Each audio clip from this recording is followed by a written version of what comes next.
Hello, welcome to my channel. किसी ने मुझसे प्रश्न किया था कि वास्तुशास्त्र के नियमों का ध्यान देना या उसका पालन करना क्यों आवश्यक होता है, तो मैं आज आपको संक्षिप्त रूप से उसका उत्तर देती हूँ। हम मनुष्य हैं, दिन रात किसी न किसी कार्य में लगे रहते हैं और हर कार्य करने के पीछे अपना कोई न कोई उद्देश्य होता है, क्योंकि उद्देश्य विहीन होकर के तो कोई कार्य किया नहीं जाता है। अगर आप किसी व्यक्ति से पूछेंगे कि उसके जीवन की मूल आवश्यकताएं क्या है, तो उसका कहना रहेगा रोटी, कपड़ा और मकान। हाँ, गहराई से अगर आप विचार करेंगे तो इन तीनों को पूरा करने के पीछे भी अपना एक उद्देश्य होता है। वो होता है कि इन तीनों को पूरा कर लेने के बाद हमें मानसिक और आध्यात्मिक शांति की प्राप्ति होती है। तो इस संसार में कोई भी कार्य करने के लिए, कोई भी समस्या सुलझाने के लिए, जब तक हम मानसिक रूप से शांत नहीं होते हैं तो हम समस्या का निदान नहीं कर सकते हैं। तो मानसिक शांति की प्राप्ति कैसे की जाए?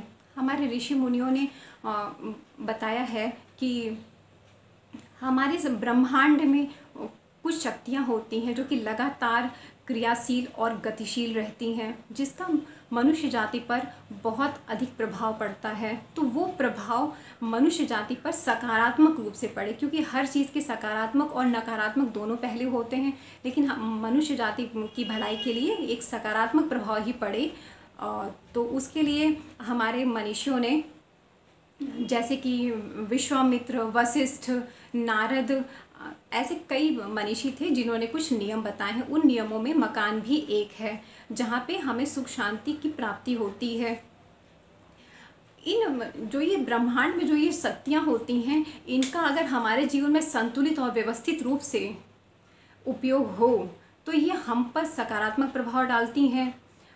तो वास्तुशास्त्र का नियम सिर्फ इसी पर आधारित है कि इन शक्तियों का हमारे जीवन में सकारात्मक प्रभाव पड़े। अगर ये शक्तियाँ व्यवस्थित और संतुलित नहीं होंगी तो हमारे जीवन पे इसका नकारात्मक प्रभाव पड़ेगा। मेन रूप से वास्तुशास्त्र यही है। जिस तरह से हमारे शरीर में अगर वात, कफ और पित्त होता है, इन तीनों चीज़ों में से अगर कुछ भी अव्यवस्थित होता है तो हमारा शरीर बीमार हो जाता है। सेम उसी तरह से, क्योंकि जो चीज़ हमारे पिंड में मीन्स शरीर में है वही पूरे ब्रह्मांड में है, और जो पूरे ब्रह्मांड में है वही हमारे शरीर में है। तो उन शक्तियों को व्यवस्थित रूप में व्यवस्थित करके हम अपने जीवन पे सकारात्मक प्रभाव डालें। इसलिए कहा जाता है कि वास्तुशास्त्र के नियमों का पालन करते हुए हमें घर बनाना चाहिए। यही मेन उद्देश्य है इसका। ठीक है, आपको वीडियो कैसा लगा ज़रूर बताइएगा, और वास्तुशास्त्र पे आधारित बहुत सारी कहानियाँ मैं आपको अगले वीडियो में लेके आती हूँ। धन्यवाद।